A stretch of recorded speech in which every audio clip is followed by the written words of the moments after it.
PM Modi के प्रचार के बीच यूपी में इंडिया गठबंधन भी अपनी ताकत दिखा रहा है। गुरुवार को लखनऊ में एकजुटता दिखाने के लिए केजरीवाल और अखिलेश यादव ने ज्वाइंट प्रेस कॉन्फ्रेंस की, जहां दोनों नेता बीजेपी पर हमलावर दिखे। लेकिन इस दौरान केजरीवाल ने सीएम योगी को हटाए जाने की बात एक बार फिर दोहराई और चुनावबाज साजिश के तहत बीजेपी द्वारा सीएम योगी को हटाए जाने की बात कही। लेकिन अब पहली बार अखिलेश यादव की इस पर प्रतिक्रिया सामने आई है। पहले केजरीवाल ने क्या कहा वो सुन लीजिए। अब इस मामले पर अखिलेश यादव ने सोशल मीडिया एक्स पर पोस्ट कर लिखा है, योगी आदित्यनाथ जी को अगर ये लोग जीत गए तो योगी आदित्यनाथ जी को 2 से 3 महीने के अंदर उत्तर प्रदेश के सीएम पद से हटा दिया जाएगा।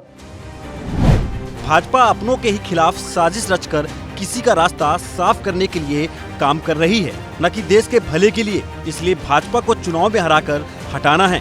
भाजपा उत्तर प्रदेश की अपनी ही सरकार का मुख्यमंत्री बदलने का षड्यंत्र कर रही है। भाजपा ही किसी के सगे नहीं है, इसलिए भाजपा को चुनाव में हराकर हटाना है। अब तक केजरीवाल ही सीएम योगी को बीजेपी द्वारा हटाए जाने का दावा कर रहे थे, लेकिन अब अखिलेश यादव भी सुर में सुर मिलाते हुए इस बात का दावा करने में लग गए हैं। अब इस बात में कितना दम है या फिर इसके पीछे इंडिया गठबंधन की सियासी चाल है, ये तो कुछ दिनों बाद ही पता चल पाएगा। जो देश का माहौल है और 4 चरणों में भारतीय जनता पार्टी चारों खाने चित हो चुकी है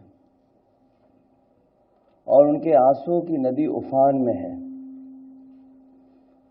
भारतीय जनता पार्टी जो 400 पार का नारा दे रहे थे,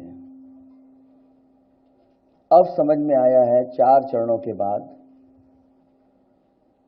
वो बात तो ठीक है कि आरक्षण पे सबसे पहले हमला करेंगे, लेकिन 400 पार नारा इसीलिए दे रहे हैं कि 543 में 400 के बाद वो सीटें देख रहे हैं, तो वो केवल 143 बन रही हैं।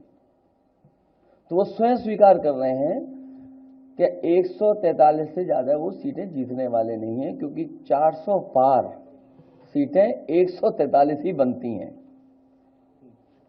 और 140 करोड़ की जनता इस बार इन्हें 140 सीटों के लिए भी तरसा देगी। ये यूपी, दिल्ली और पंजाब ये 99 सीट के खेल में ही उलझ जाएंगे। यहां कुछ इन्हें हासिल होने वाला नहीं है। रोटी कपड़ा और मकान की तो लड़ाई हम लोग लड़ेंगे, लेकिन रोटी कपड़ा और मकान से पहले हमें संविधान बचाना है। संविधान बचेगा तो लोकतंत्र बचेगा और बाबा साहब भीमराव अम्बेडकर जी का दिया हुआ संविधान, ये हमें अधिकार हमें। बता दें कि इंडिया गठबंधन को मजबूत करने के लिए इससे पहले अखिलेश यादव और राहुल गांधी ने गाजियाबाद में 7 प्रेस कॉन्फ्रेंस की थी और पिछले कई दिनों से अखिलेश राहुल साथ रैली भी कर रहे हैं। कुल मिलाकर चुनाव के आखिरी चरण आते आते इंडिया गठबंधन के नेता एक दूसरे का साथ देकर गठबंधन की ताकत को बढ़ाने का काम में जुट गए हैं। गठबंधन की ताकत को बढ़ाने के काम में जुट गए हैं, खास करके यूपी में, क्योंकि दिल्ली की सत्ता का रास्ता सबसे बड़े सूबे यूपी से ही गुजर कर जाता है।